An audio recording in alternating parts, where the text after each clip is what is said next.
You don't have to be a seamstress to understand what it feels like to pour your entire heart into something only to see it thrown away with a single, careless comment. Some wounds never show up on a blood test, but they stay stitched into the soul like a crooked seam-tight, burning, pressing against you day after day. That was the kind of pain Bree discovered on the day her daughter had been waiting for her whole life. She wasn't looking for applause, nor for the spotlight. All she wanted was to watch her daughter Hailey walk down the aisle wearing the dress she had poured 6 months of love, sweat, and faith into. Every stitch in that wedding gown carried a piece of her story, a fragment of her sacrifice as a mother.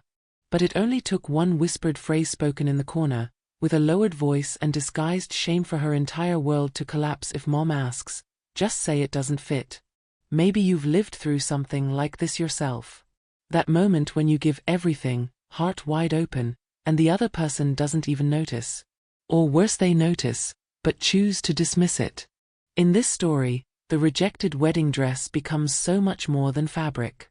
It turns into a symbol of something countless women know all too well: the invisible power they carry, even when no one else acknowledges it. And hey race, the most astonishing part, what began as rejection transformed into liberation. Pain turned into art. Disdain transformed into strength. And what seemed like just a dress ended up stitching together a silent revolution in the life of a woman who had almost forgotten herself. You're about to discover how a simple, almost trivial gesture can reveal deep layers of love, invisibility, and rebirth. This isn't just the story of a wedding. It's the story of a woman who, after being rejected, rebuilt herself thread by thread, stitch by stitch. If you've ever felt like you gave too much and received so little in return, this story will strike a chord deep inside you. Stay with me until the end, subscribe to the channel, share this video with someone who needs to hear it, and don't forget to hit the notification bell. This might be the very push you've been waiting for to rediscover your own strength. It was more than sewing. Every stitch Bree placed on that dress carried the kind of care only a mother understands, a mixture of devotion, patience, and silence. She had chosen the fabric with money she earned from small repair jobs she refused to take, saving her time and focus for this one sacred task. A handmade wedding dress doesn't begin with a pattern, it begins with the heart. And her heart was beating with the dream of seeing her daughter shine at the altar, wrapped in something literally born from her own hands. 6 months of dedication wasn't an exaggeration, it was the pure measure of concentrated love. As the needles slid through the fabric, Bree whispered quiet prayers. Not out of superstition, but out of surrender. Each stitch was a promise of protection, of future, of blessings. She was sewing memories, invisible advice, silent hopes. In the stillness of her small living room, where the ceiling fan made the fabric sway like a lullaby, she felt she was building a legacy even if no one else called it that. When she finished a section, she would hold the dress up to the mirror as if watching her daughter grow before her very eyes. Bree had never been a fashion designer, but her own mother had been a seamstress too. She carried that gift like someone carries a hidden power tucked beneath the routines of life, yet always ready to bloom when love demanded it.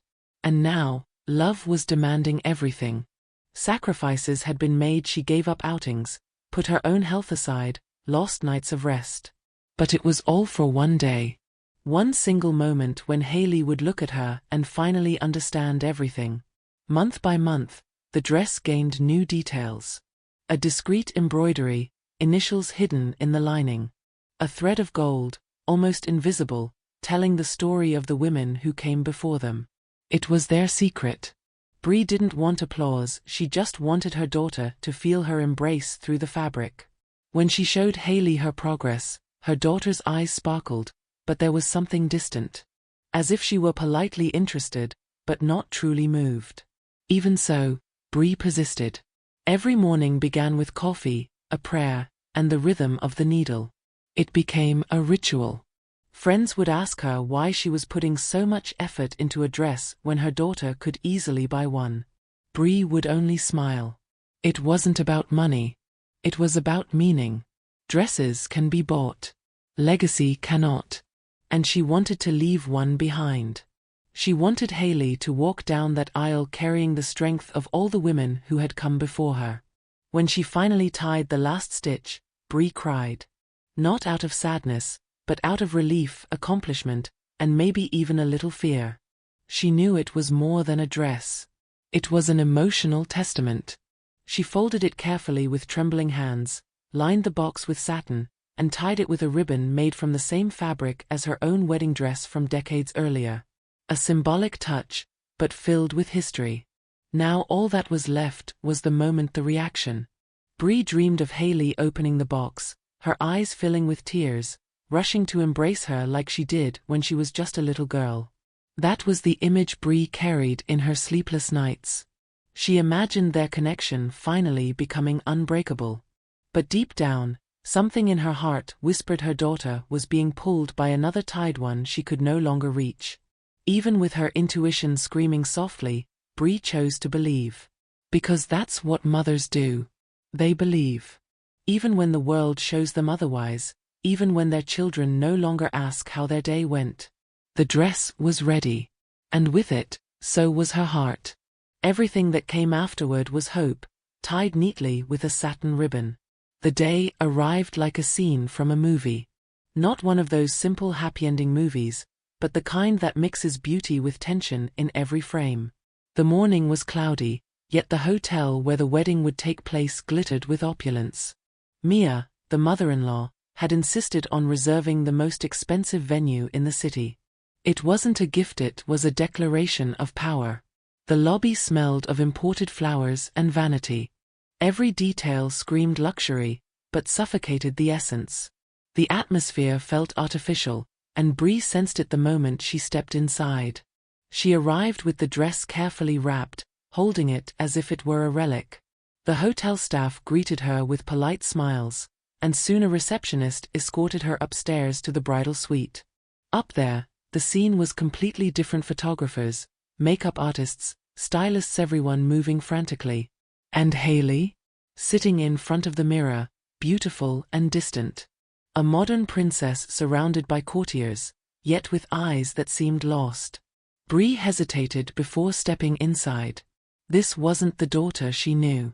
With her heart racing, Bree approached and handed over the box with a contained smile, waiting for the spark of wonder. But Haley didn't even have time to open it. Mia appeared, her perfume filling the air, her gaze commanding. She grabbed the box with a polite disdain and announced loudly that the Vera Wang gown had just arrived from the atelier. Bree froze. It wasn't the fact that there was another dress that much she had suspected. It was the tone, the timing, the performance. Everything was carefully calculated to belittle her gesture. Amid that organized chaos, Bree's dress was left abandoned in a corner, like a gift that didn't belong. No one seemed to notice the emotional value it carried. The makeup artist praised Haley's glowing skin. The hairstylist spoke of international trends. Everything felt like part of a show in which Bree had no role. And yet, she stayed. Silent. Watching. Like a mother who observes from the distance, even when she's no longer invited to stand close. What hurt the most wasn't the lack of recognition, it was the indifference. The rejected wedding dress seemed to whisper from inside its closed box. Bree wanted to scream, but it wasn't her day. She respected that. She had learned over the years that love is often measured by our ability to remain silent. But this wasn't the silence of peace, it was the silence of invisibility. The kind so many mothers know too well, when their children grow up and suddenly they're no longer the center of the story they helped build. Maternal sacrifice, so often invisible, revealed its cruelest form right there, a labor of love exchanged for status. Bree felt out of place, like an extra in a play written by her daughter's mother-in-law. And still, she tried to smile. She watched the guests arriving, the towering flower arrangements, the waiters lined up in perfect formation. Everything was grand, except for what mattered most: genuine affection. That dazzling setting had no room for simplicity, nor for the truth hidden in a handmade dress. She slipped out of the ballroom for a moment. She needed to breathe. On the balcony, the wind whipped her hair, as if trying to shake her awake. She looked out at the city below and wondered, when did she stop being seen as a woman worth admiring? When did her gift become something small compared to the mother-in-law's wealth? Memories rushed over her like an avalanche: the first school uniform she had sewn, the graduation gown, the quinceañera dress. All of it forgotten. In that moment, she understood the rejected dress was only the mirror of something much deeper: the rejection of her own story. And still, Bree walked back inside. It wasn't time for drama. It was time to hold her world together with both hands and keep moving. The wedding was still happening, her daughter was still getting married. And she, despite everything, was still a mother. A mother who loved fiercely, but who was beginning to awaken to a new feeling: maybe it was finally time to love herself, too. Mia never needed to raise her voice to make her thoughts clear. Her overly polished manners, her calculated glances, her whispered remarks, they were weapons, sharp and cutting. Ever since the engagement, Bree had sensed she was being tolerated, not valued. But that day, the mask came off. As Hailey finished her makeup, Mia approached the box with the dress and said aloud, "What a rustic touch. Looks like something from another era. But I'm sure it has sentimental value." Venom disguised as a compliment.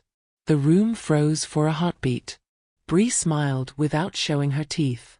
She knew exactly what that word meant. Rustic was just a refined way of saying cheap. It was the polished insult of someone who confuses luxury with worth. In that moment, something inside Bree cracked.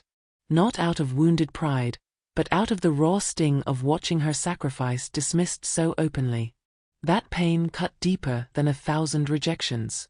Mia knew exactly how to do it. She came from a lineage of cold women, the kind who mistake wealth for superiority. For her, status was everything. A wedding dress sewn by a mother's hands was almost an offense to the picture-perfect image she wanted to display. It clashed with her carefully curated world. And for Mia, that was unacceptable. Not with her family name stamped on the photographs. Bree stood still, watching Mia hold up the Vera Wang gown as if it were a trophy. The fabric gleamed, the cut was flawless, the label screamed prestige. It was beautiful, yes. But it had no soul. No history. In that painful contrast, Mia's disdain became undeniable. She wanted to erase Bri's effort like brushing dust from a polished floor. But deep inside, Bree knew you can't erase what's been stitched with true love. You can only hide it for a while. The worst part wasn't Mia's comment. It was Hailey's silence. She didn't defend the dress, didn't defend her mother. She just smiled faintly, as if afraid to upset anyone. That silence, that was the quietest kind of betrayal. Bree realized it wasn't just Mia who dismissed the dress, it was her own daughter, who, whether out of fear or convenience, chose the easier path. Even if it meant silencing her mother's story. Bri's sacrifice had been reduced to an outdated accessory. A piece that didn't match the image Mia had scripted. And isn't that exactly how the world so often treats women who build in silence? Remembered only when they can be turned into someone else's decoration, forgotten when their work doesn't fit the picture. Standing there in that hotel, Bree began to see the truth with painful clarity. Love alone is not enough to be valued. The quiet disdain of her daughter and her in-laws became a mirror reflecting just how much she had diminished herself. Deep down, Mia wasn't only belittling the dress, she was belittling Bri's roots. The simple woman who worked with her hands, who raised her daughter alone, who never needed much to create so much. And maybe that was exactly why Mia felt so threatened. Because women like Bree carry a power that can't be bought or displayed, a quiet, invisible strength that sustains generations. And on that day, for the first time, that hidden power began to awaken. Bree didn't respond. She kept everything inside. But not in the way of surrender, rather, in the way of someone who observes, who waits. Because that's how a personal revolution begins, when we stop begging for recognition and start recognizing our own worth. The pain of disdain transformed into a seed. And even though she didn't realize it yet, it had already begun to grow inside her. Hailey had always seemed decisive, but that day, her choice carried unusual weight. She held two worlds in her hands, the dress her mother had sewn, and the one from the famous designer. One represented roots, sacrifice, history. The other, status, social approval, and a polished kind of beauty. The choice looked superficial, but it was symbolic. And in that moment, Haley chose the sparkle of store windows. She chose the Vera Wang. No ceremony, no explanation. Just a simple, it fits better. Bree didn't question her. She swallowed hard. She watched as her work of 6 months was discarded without a second thought. There was no debate, no hesitation. Haley turned her back and asked the makeup artist to be careful not to smudge her lipstick. It was as if her mother's dress had never really stood a chance. A sweet gesture, but unnecessary. And so, the handmade wedding dress became nothing more than a forgotten burden in the corner of the room. The truth? Bree wasn't even surprised. Deep down, she already knew. But knowing doesn't make the pain lighter. It only changes its shape. Instead of shock, there was emptiness. She remembered every night she stayed awake sewing, the thread that ran out at 2 in the morning, the calluses on her fingers. All of that just to end up as fabric in the shadows of an over-decorated hotel room. Her daughter's silence was the quiet betrayal no mother expects to live. It was as if Haley was saying thank you for the effort, but I want something better. Maybe for Haley, it was only a practical choice. But practical choices carry emotional consequences. By choosing the store-bought dress, she didn't just reject the gown, she rejected the invisible bond with her mother. Bree felt it as a rupture. It wasn't just fabric being set aside. It was her entire story being silenced in front of her daughter's indifferent eyes. That moment turned into a scar before the ceremony even began.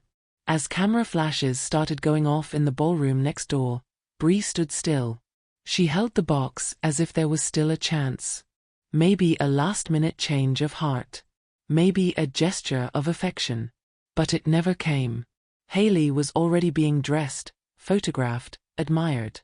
The designer gown stole the spotlight. And Bree's creation? Forgotten, like a letter no one ever bothered to open. Right then, without even realizing it, the distance between mother and daughter had begun to grow, not in miles, but in emotions. From the outside, it might have looked like nothing. But for Bree, it was an earthquake in silence. Her daughter's choice revealed a hierarchy between what was made with love and what was bought with money. She chose the latter. And that pierced deep. Because Haley hadn't only rejected the dress, she had rejected her mother's invisible power. The strength that had fed her, clothed her, carried her dreams. And all of it seemed so small compared to a designer's label. That afternoon, Bree understood something: love isn't always enough to be valued. Effort doesn't guarantee gratitude. And a daughter's rejection can cut deeper than any cruel word. Yet she also realized something else, that there was still a part of her that refused to die. A quiet dignity. A strength that had always been there, waiting. She folded the dress again with care, placed it back in its box, and walked out, not as someone defeated, but as someone carrying a memory too precious to be left behind. The rejected dress, at that moment, stopped being a failure and became a symbol. What Haley saw as an outdated piece, Bree began to recognize as the first stitch in a brand new journey, the journey of seeing herself again, with or without applause. She did not cry. Not then. While everyone else headed to the ceremony, Bree walked slowly down the hotel corridor, holding the box and carrying her heavy heart. She didn't shout, didn't make a scene. Her silence was dignified. The kind of silence that holds more weight than a scream. Because what she felt was too deep for words. It was pain, yes, but also clarity. As if, for the first time, she could see with absolute honesty the role she had been given in this story. She wasn't the protagonist, not even the supporting character. She was the emotional extra. The bride's mother, yes, but not the woman celebrated. Her role was to smile for the pictures and disappear into the background. And for the first time, Bree refused to take that role without resistance. Her silence wasn't submission, it was survival. A way to keep her heart from breaking into pieces. The wedding went on. The music played, vows were exchanged, glasses were raised. Bree watched everything from afar, surrounded by guests who hardly even knew her name. She smiled, because she knew this was Hailey's day. But inside, each smile felt like another stitch unraveling. She smiled, because she knew this was Hailey's day. But inside, each smile felt like another stitch unraveling. She thought of the folded dress, hidden away in its box, and realized it had become a metaphor for her own existence. What she had sewn with love was now tucked away in silence. And still, she refused to let her heart turn to hate. That is the invisible power of mothers everywhere, the ability to keep loving, even when ignored. But love does not have to be blind, nor foolish. And Bree was beginning to understand that. In the quiet, she began to hear a new voice whispering within, "You matter too." The rejection hurt, yes, but it also illuminated. It showed her that maybe she had been dimming her own light for far too long. This wasn't just about Hailey, it was about everything Bree had set aside in order to exist only as mother. That night, back in the quiet of her hotel room, Bree sat on the bed with the dress across her lap. She ran her fingers along the seams like someone tracing scars. Months of devotion, unnoticed, uncelebrated. Yet this wasn't failure. It was misunderstood art. It was an inheritance of love that hadn't yet found the right moment to bloom. Her silence was not paralyzing grief, it was reflection. A mourning that awakened instead of destroyed. The kind of silence that announces a new beginning. She thought of the women in her lineage. Her mother, the seamstress. Her grandmother, the midwife. Strong, talented women who had lived in the shadows, never celebrated. They had all left their traces in Bree. And now she realized she was repeating the same pattern, giving too much, receiving too little. But sitting there, holding her rejected dress, she felt a desire stirring. Not for revenge. Not even for justice. But for freedom. A quiet kind of freedom that begins with a single decision: I will not erase myself to make others comfortable anymore. This realization didn't strike like lightning. It came gently, like a breeze. A light, steady sensation. She didn't know exactly what she would do next, but she knew one thing: she could never go back to who she was before. The silence she carried as a mother was transforming into something else, the first stitch of a revolution within. Bree, without even realizing, was already sewing something new into her soul: courage. Courage to see herself not just as mom, but as a whole woman, an artist, a creator, someone with worth of her own, whether others saw it or not. And in that quiet hotel room, Bree understood something powerful: the dress didn't need an altar to matter. It didn't need a bride to be complete. It was an extension of her love, of her history. And she was still alive, still beating, still ready to begin again. Silence wasn't an ending. It was a seed. Going back home afterward felt more symbolic than she expected.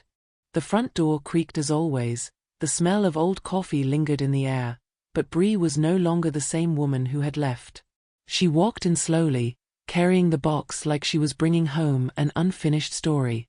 The silence of her house was different from the silence of the hotel. Here, there was warmth.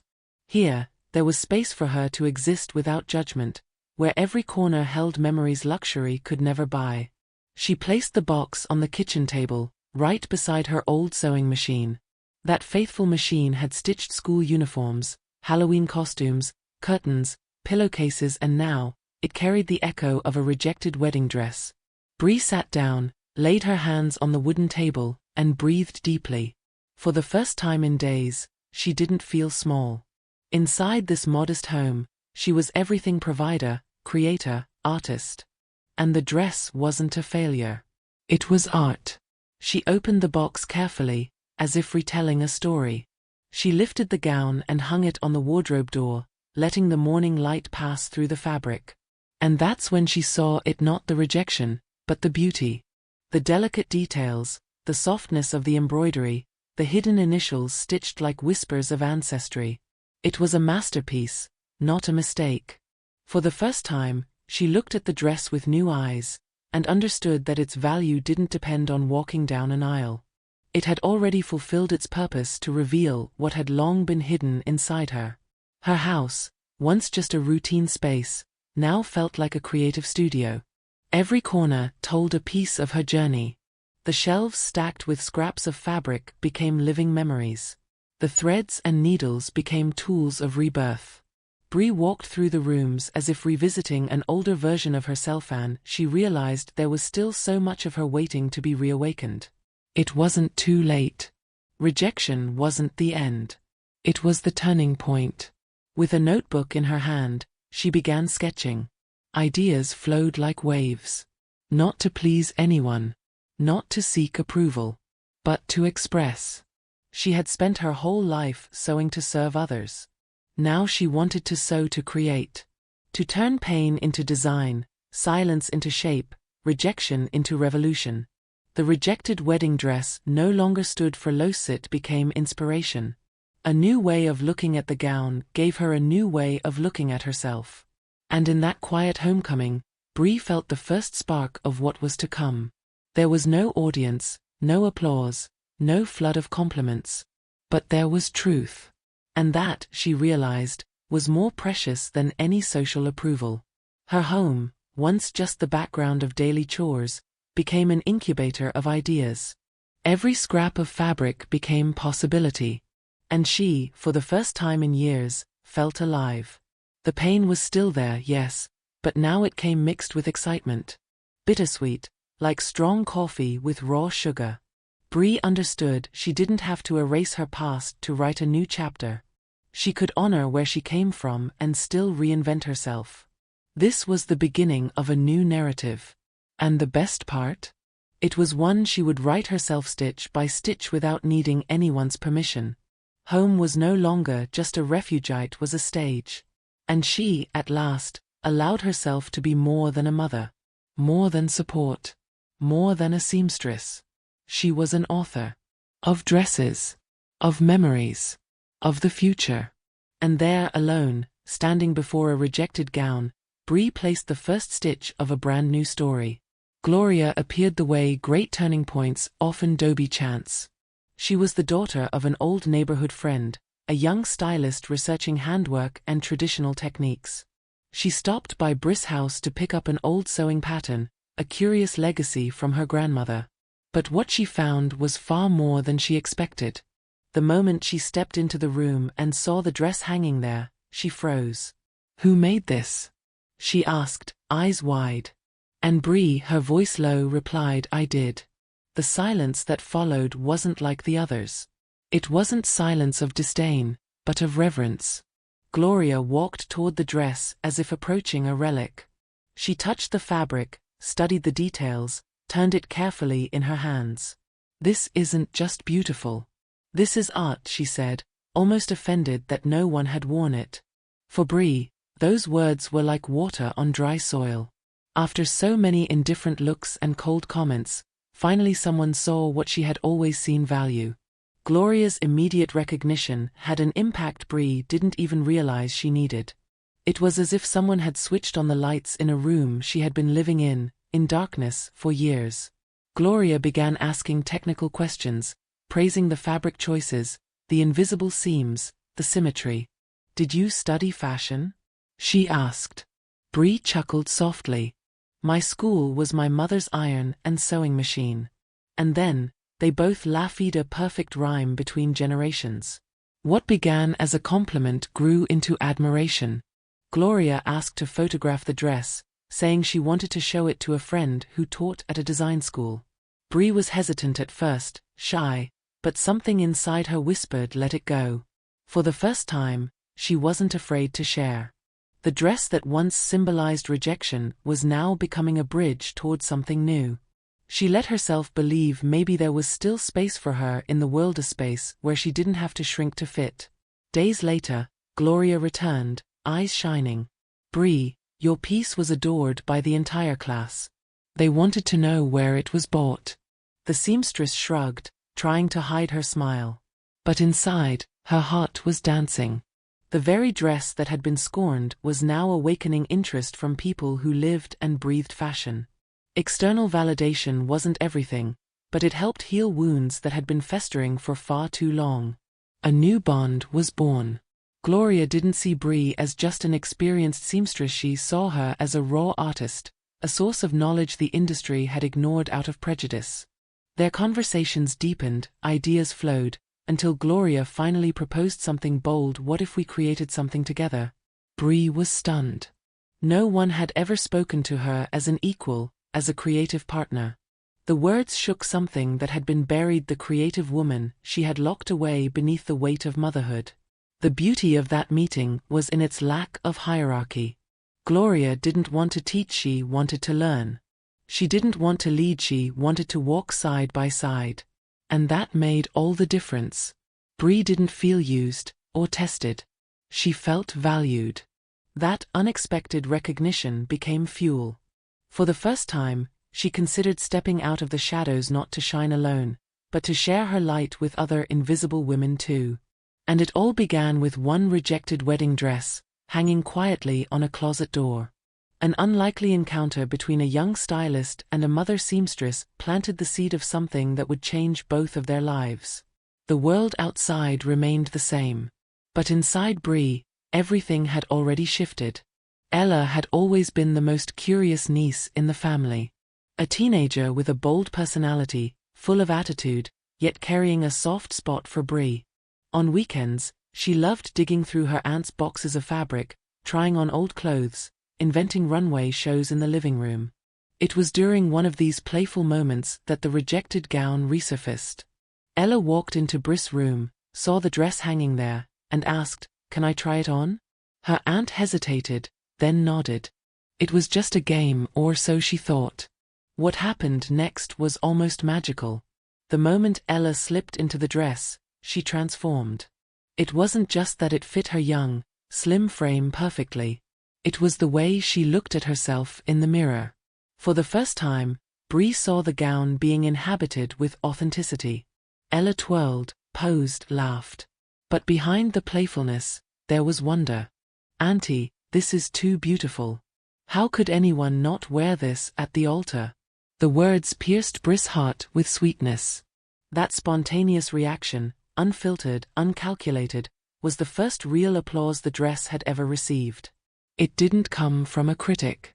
It didn't come from a sentimental mother. It came from a free-spirited girl, untouched by social expectations, who recognized beauty the moment she saw it.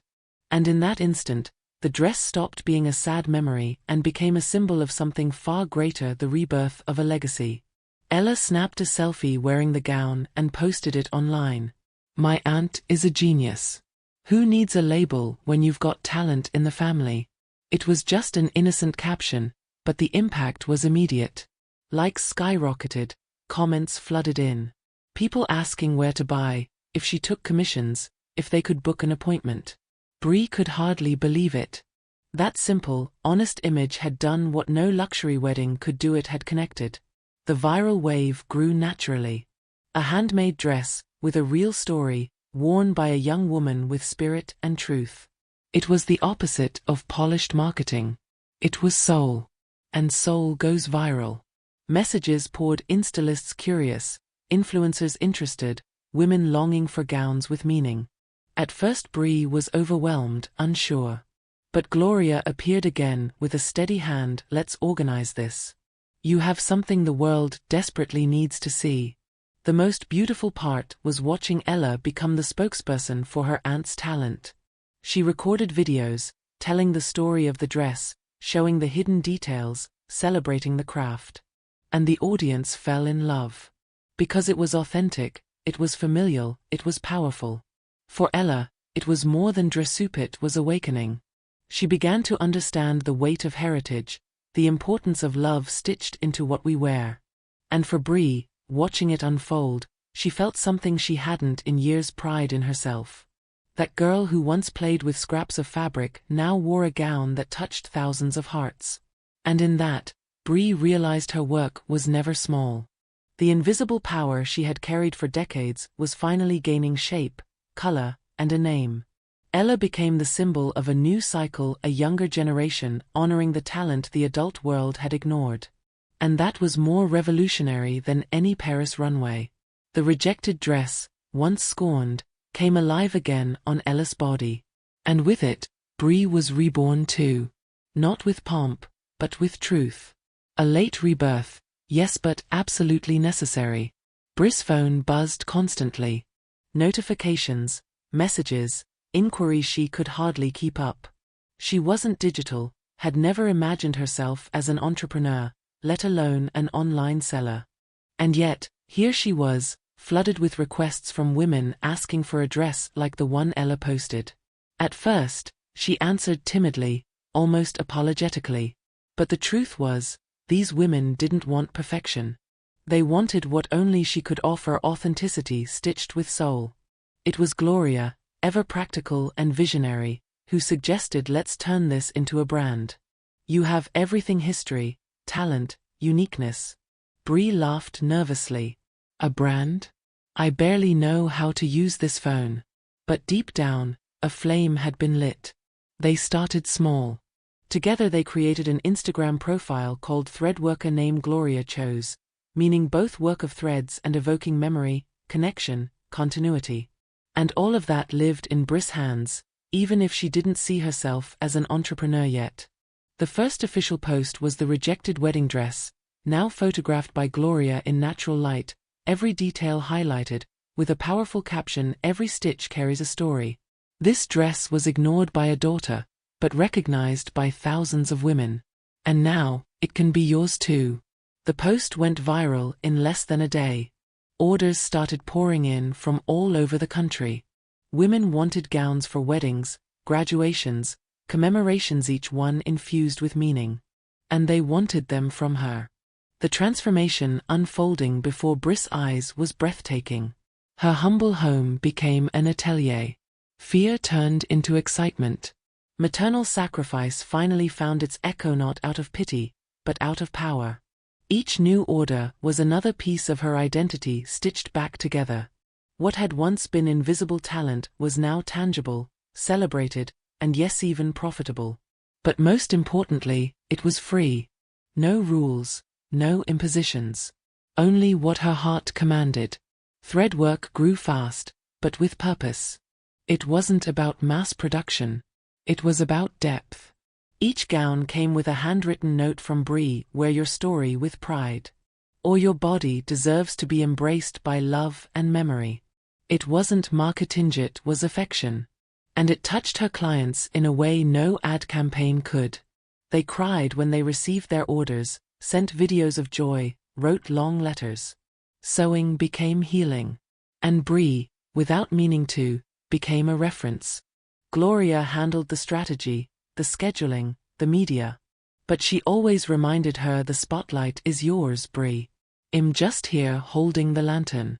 And the partnership worked because it was rooted in respect. No rush, no pressure. Every step was celebrated. And Bree began to truly see herself not just as a mother, not just as a seamstress, but as an artist, an entrepreneur, a woman who dared to begin again after being dismissed. The most surprising moment came when a young stylist from Milan saw Ella's post and requested a custom piece from Bree for an editorial.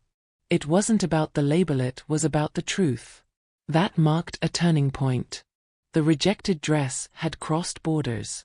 Bree's invisible power was now reaching the world. And the woman who had once almost erased herself now had a waiting list. Not for fame, but for essence. Threadwork had been born out of mourning, of pain, of scorn. But it grew with love, courage, and identity. It wasn't launched as a business plan, but as a natural response to a woman who had finally been seen. She wasn't just sewing dresses anymore, she was sewing futures. Word of Threadwork eventually reached Haley, unexpectedly. A co-worker mentioned, "Have you seen the viral video of that seamstress? Amazing. Looks just like your mom." Haley laughed it off, changed the subject, but inside she burned. The roles had shifted. The mother once invisible was now celebrated. And Haley, so used to being the center, suddenly felt threatened. Weeks of silence ended with a call: "Mom, we need to talk." The meeting was tense from the start. Haley arrived with concern masked as care. She asked if Bree had someone managing her image, if she knew the risks of exposure. Everything came wrapped in a tone of "I'm only trying to help," but underneath it was control. Bree, now stronger, listened calmly and realized her daughter wasn't worried. She was unsettled. She was losing control of the narrative. When Haley suggested maybe it'd be best to hire a professional to take over the content, Bree finally spoke. Do you really want to help me, or do you want to control what you no longer can? Silence fell heavy. Haley tried to soften it, insisting she just wanted to organize things, but the truth was exposed. She didn't know how to handle her mother's independence. She didn't know how to deal with a woman who had finally stepped into her own space. This was the most painful confrontation of all. It wasn't just about the dress, it was about years of unspoken imbalance. Bree put into words what she had carried silently for so long. Love without respect isn't enough. You love me, daughter, but you belittled me. You dismissed me. And now that the world sees me, you want to mold it your way. But that's over. It was like a mirror shattering between them. For the first time, Haley saw her mother as whole, not as an extension of herself. Bree's pride wasn't angry. It was firm. The kind of firmness only those who've been silenced know. She didn't shout, didn't accuse. She drew boundaries. And Haley, for the first time, felt something unfamiliar: discomfort. The submissive figure she once knew was gone. In her place stood a woman with a voice, opinions, and her own direction. And that shook her deeply. Haley tried to pivot, appeal to emotion. But I'm your daughter, and Bree, steady, replied, and I'm your mother. But before that, I am a woman. And now I need to respect myself too. No anger, only truth. The kind of truth that hurts but heals. In that moment, Haley finally glimpsed what she had never wanted to see. Her mother wasn't just someone who took care of her. She was someone with dreams, talents, pain, and limits. The conversation ended without reconciliation, but with something more important: clarity. Haley left thoughtful, maybe for the first time questioning herself. And Bree, though pained, felt relieved. The confrontation was necessary. It was part of the liberation she had delayed too long. This wasn't about breaking ties, but about stitching them with new fabric, stronger, more honest. Their relationship would never be the same again. And that wasn't bad. It was growth. The love remained, but now it would have to walk hand in hand with respect. And if Haley couldn't handle that, so be it. Bree would never dim her light again. She had proven she could shine even after being rejected. From there, Bree's name began circulating beyond social media. First it was a feature in an independent fashion blog, highlighting real stories behind handmade craft. Then a journalist from a major outlet called, asking for an interview. Bree hesitated. What do I even have to say? Gloria answered firmly, you have the most important thing, truth. And with her newfound courage, Bree said yes. Not knowing that single yes would change everything. The article ran with the headline, From Rejected to Revered, the woman who sewed her revolution with thread, pain, and love. It was sensitive, respectful, beautiful. It revealed the invisible power of women who hold the world together in silence. The impact was immediate. More interviews came, documentary offers, invitations to speak. Suddenly, Bree wasn't just seen, she was a symbol. Not a cliché of resilience, but a living example of rebuilding without stepping on anyone else. Threadwork became a name sought not just for dresses, but for stories. Filmmakers wanted to document her process, her connection with ancestry, the emotional weight woven into her craft. And Bree, now, spoke openly. She didn't romanticize the pain, she showed how to transform it. Sewing saved me, she said. And thousands of women saw themselves in that reflection. Orders poured in, but something else happened. Women began sending their own stories with their requests. A daughter honoring her seamstress mother. A widow marrying again in a gown filled with soul. A trans woman marking her transition with a handmade piece of respect. Threadwork became more than a brand, it became an emotional shelter. A place where fabric carried purpose. Bree was invited to speak at a women's entrepreneurship event. She walked on stage wearing a dress she made herself, her steps steady, her voice strong. As she shared her journey, She drew tears, applause, and sighs. She spoke of her daughter's rejection, her mother-in-law's disdain, her years of invisibility. But most of all, she spoke of rebirth. I rediscovered myself in a dress no one wanted to wear. And if I could, so can you. The impact was enormous. A global brand offered a partnership. Brie declined. She didn't want her story diluted into soulless campaigns. She preferred to grow slowly, on her terms. You don't need a label to be authentic. You are the label, Gloria told her. And Brie knew she was right. What she gained was rarer than fame, true impact. Women wrote to her saying they had picked up sewing again because of her. That they had regained self-esteem. That they had mended broken bonds with their own mothers. What began with a rejected dress had become a movement. And through it all, Brie stayed the same. She lived in the same house, used the same machine. But now her name carried weight, strength, hope. And the most beautiful part? The recognition never changed her heart. She knew where she came from. She knew real light only matters when it shines from within. So when asked about the most important moment of her career, she smiled and said, the day I decided to stop staying silent. Her liberation didn't come with fireworks or grand speeches. It came with a simple but powerful act. She stopped answering calls that made her shrink. It wasn't about Haley anymore, or Mia, or anyone else who tried to mold her. It was about her. For the first time, Brie understood she didn't need anyone's approval to exist fully. The rejected gown was no longer a bitter memory, it was a banner of personal revolution. One morning, sitting at her sewing machine, she thought, this is what I want for the rest of my life. To create with soul. To sew with purpose. To inspire through quiet resilience. The seamstress who once felt invisible was now a beacon. Not because she shouted, but because she endured. And in that endurance, she found freedom. Not the kind that comes with money or fame, but the freedom of being herself even when the world tried to shrink her down. Haley did try once more to reconnect. She said she was proud. Brie listened, thanked her, but kept her boundaries. She understood that love without respect is just emotional dependency. And from that moment on, she decided she would only accept relationships that recognized her as a whole woman. She carried no resentment, only lessons. And that, in itself, was liberating. Because forgiving without erasing yourself is an act of invisible power one only those who've been dismissed truly understand. One day, while reviewing some of the first orders from Threadwork, Brie came across the original sketch of the rejected dress. She stayed there for a long time, staring at it, smiling.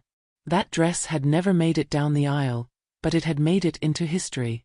More importantly, it had become part of her identity. It was no longer just fabric, it had transformed into a manifesto. A reminder that everything she had always been, artist, mother, woman, was already there, waiting to be set free. And she had finally given herself permission. Brie's liberation wasn't an explosion, it was a blooming. A process of realizing she didn't have to be just a mother, just a seamstress, just support. She was now a pillar. A center. A brand name. A story told on stages, in documentaries, in circles of women who listened to her voice and saw in themselves the possibility of starting over even after being dismissed by those they loved most. And the most beautiful part? She hadn't become someone else. She had simply become herself. The woman who had been buried beneath years of maternal sacrifice, social invisibility, and silent betrayals had finally stepped into the light. And that liberation spread, inspiring others. It became a collective rebirth, where women rediscovered that it was never too late. Too late to reinvent themselves. Too late to be seen. Too late to choose themselves. The rejected wedding dress now stood in a special glass case at her atelier, with a plaque that read the beginning of everything. Clients would cry when they read it. Because they didn't see just a piece of clothing, they saw a silent scream from someone who had been invisible for too long, finally choosing to exist. Brie often said, I don't sew to dress the body. I sew to dress the soul. And each new piece carried that same essence, spreading a quiet revolution wherever it went. It was the end of one cycle, but the start of an era. An era where Bree no longer had to prove anything to anyone. She had already won. Not because she was accepted but because she was free. And now, she lived as she deserved, sewing her own freedom, stitch by stitch. Some stories don't need a happy ending, they need a true beginning. And Bree showed us exactly that even when everything feels lost, even when rejection comes from where we least expect it, there is still a way to sow new paths. The dress no one wanted to wear ended up dressing the world with hope. And the most beautiful part? She didn't have to change who she was. She only had to remember. If you've made it this far, it's because some part of this story touched your own. Maybe you've been the mother who gave too much. Maybe the daughter who only understood later. Maybe you're in the middle of your own rebirth, trying to remember who you were before you tried to please everyone else. Wherever you are on the thread of life, there is always time to pick up the needle and sew your own destiny. And if this story moved you, subscribe to the channel, turn on the notification bell so you don't miss the next chapter, and share it with someone who needs to be reminded of their worth.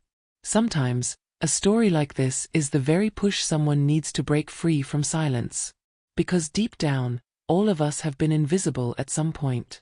Ignored. Underestimated. Replaced by something deemed better in someone else's eyes. But what the world doesn't see is that inside, we keep creating. We keep sewing the future, even with bleeding fingers. We keep waiting not for recognition but for space to exist without apology. And that is the quietest, most powerful revolution of all, the one where you free yourself without noise. Where you bloom softly. Where you look in the mirror and, for the first time, recognize yourself fully. Bree didn't win because she became famous. She won because she stopped erasing herself. Because she understood that self-love is also an inheritance. And that freedom is a dress we sew with our own hands.